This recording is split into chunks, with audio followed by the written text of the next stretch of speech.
हिंगोलीतील रस्त्यावर पुलाचं काम अतिशय संथ गतीने सुरू आहे। कोळसाव ते कवठा या रस्त्यावरील पुलाचं काम संथ गतीने सुरू आहे।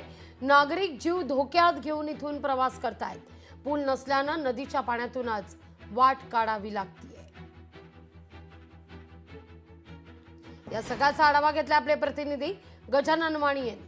हिंगोलीच्या कोळसा ते कवठा जाणाऱ्या रस्त्यावरील पुलाचं काम संथ गतीने सुरू असल्यामुळे येथील पर्यायी रस्ता जे आहे ते पुराच्या पाण्यात वाहून गेला आणि यामुळे येथील नागरिकांना जीव धोक्यात घालून या रस्त्यावरून जे आहे ते प्रवास करावा लागतो। बघू शकता की ही कयाधू नदी आहे आणि या पुलाचं काम जे आहे ते मागील जवळपास 3 वर्षापासून या ठिकाणी संथ गतीने सुरू आहे। पूल असा उभारण्यात आलेला आहे आणि या पुलाचं काम जवळपास मागील 3 वर्षापासून असं सुरू होतं आणि आता जे काम संपूर्ण जे आहे ते संथ गतीने सुरू आहे। त्यामुळे येथील नागरिकांना जे आहे ते मोठा त्रास सहन करावा लागत आहे। बघू शकता की हे नागरिक आहेत आणि या नागरिकांना आपला जीव धोक्यात घालून या नदीमधून प्रवास करावा लागतोय। सगळ्यात महत्त्वाचं म्हणजे या कोळसा ते कवठा जाणाऱ्या या रस्त्यावरती जवळपास 15 ते 20 गावं अवलंबून आहेत आणि या येथील गावकऱ्यांना जे आहे ते असा जीव धोक्यात घालून जे आहे ते या पुराच्या पाण्यातून हा पर्यायी रस्ता वाहून गेलेला आहे आणि येथील पर्यायी रस्ते नसल्यामुळे येथील नागरिकांना आपला जीव धोक्यात घालून या ठिकाणी प्रवास करावा लागतोय, मार्ग काढावा लागतोय। अनेक वेळा या पुलाचं काम लवकरात लवकर करण्याची मागणी येथील नागरिकांनी अनेक वेळा तक्रारी देखील केली, मात्र